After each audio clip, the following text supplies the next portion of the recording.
Assalamualaikum warahmatullahi wabarakatuh. Alhamdulillahirabbil alamin nasta'in ala umuri dunya wassalatu wassalamu ala asyrofil anbiya'i mursalin wa ala alihi washabihi ajmain. Assalatu wassalamu ala sayyidi ya Rasulullah usbiyadi qulatil lati adikni. Alhamdulillah ala nikmatil Islam wal iman wa kafa bima minima. Alhamdulillah kuihal. Alhamdulillah bi nikmatil tatim sholihat.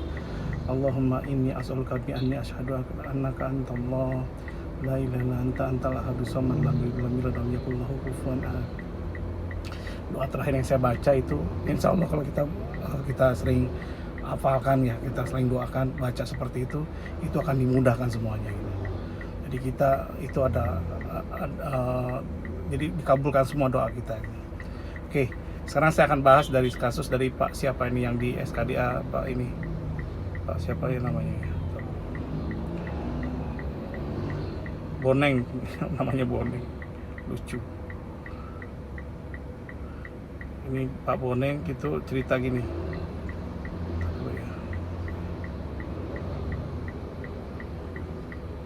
Saya kasusnya sama Pak, saya terlilit utang pinjol legal hampir 10. Jadi awalnya dia utang pinjol legal 10, terus akibat pikiran yang tidak terkendali sampai berhutang karena perbankan. Wah, ini bahaya nih.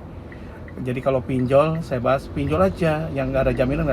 Jangan sampai Anda mengorbankan diri sekolahin sertifikat sehingga pinjam ke bank, ke institusi lain. Itu bahaya sob, karena kalau pinjol itu insya Allah gitu. Jadi tidak ada hanya perdata gitu, tidak ada jaminan gitu. Jadi nego aja terus, insya Allah bisa gitu. Dan sampai berutang karena perbankan. Yang pinjol saya tidak masalah, tapi tidak terlalu dipikirkan. Tapi tidak dipikirkan, tapi Anda pinjamin uangnya ke bank gitu. Tapi yang jadi berat saya alami, orang tua nunggak 15 juta, lagi di BPR Syariah minjam 25 juta, setoran 1,195 ribu kali 36 bulan gitu. Jadi totalnya 43 juta minus 15 juta, dia udah bayar berapa kali ya.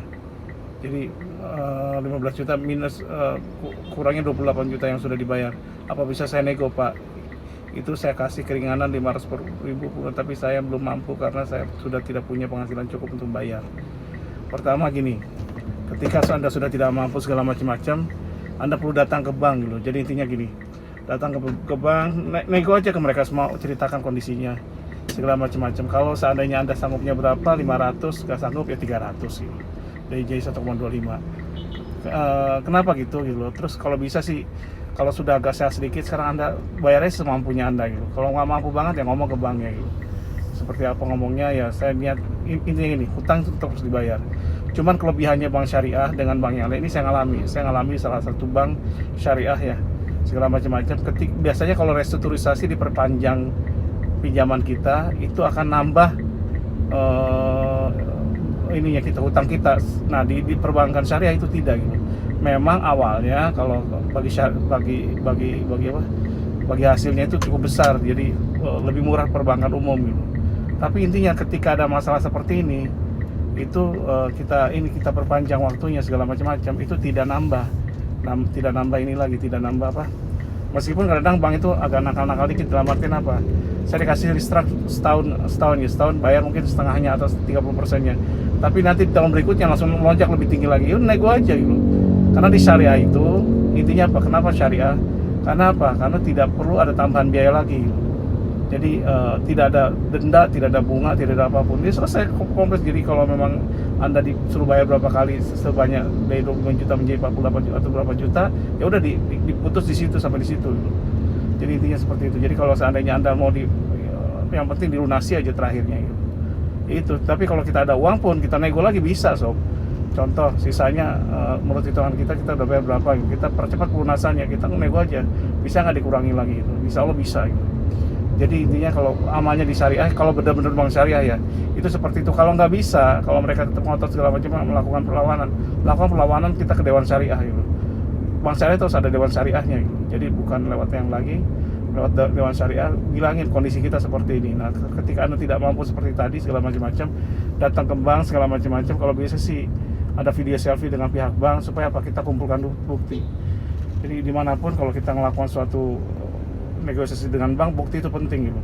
Persiapan ketika kita nanti suatu saat masuk ke pengadilan atau apapun, bukti itu jadi minimal ada 2 alat bukti dan saksi gitu. Jadi intinya seperti itu. Jadi kalau bisa seperti ini, jadi ngomong ke bank, buat tertulis permohonan bahwa sekarang ini karena pandemi segala macam-macam Anda tidak mampu. Tapi kalau Anda ada mampu, bayar berapa? 500, 300, bayar aja dari 1,2 harusnya gitu. Supaya mereka tidak terlalu gimana, setidaknya ada niat kooperatif dikit lah bagi mereka. Dan masing-masing bank punya SOP masing-masing gitu. Nah itu yang beda gitu, kadang itu bayar semampunya dikasih, kadang enggak gitu. Itu urusan ya pintar-pintarnya kita negosiasi gitu. Dan kita gini, bank itu lihat karakter kita juga. Kalau kita seandainya karakternya memang baik dan menurut mereka mau menyelesaikan hutang kita, karena dilihat karakter kita mau menyelesaikan hutang kita dan kita tetap mau berusaha, pasti dia ngasih. Tapi kalau kita karakternya kita udah give up, nyerah, nggak bisa ngapa-ngapain segala macam, pasti karena mereka takut kehilangan uang, pasti mereka melakukan eksekusi gitu. Baik itu lelang atau apapun. Mudah-mudahan ini bisa menjawab. Kalau salah, saya pasti banyak salah karena saya orang bodoh ya, banyak kekurangan ya. Kalau kurang, saya banyak kurangnya. Wabillahi taufiq wal hidayah. Wassalamualaikum warahmatullahi wabarakatuh.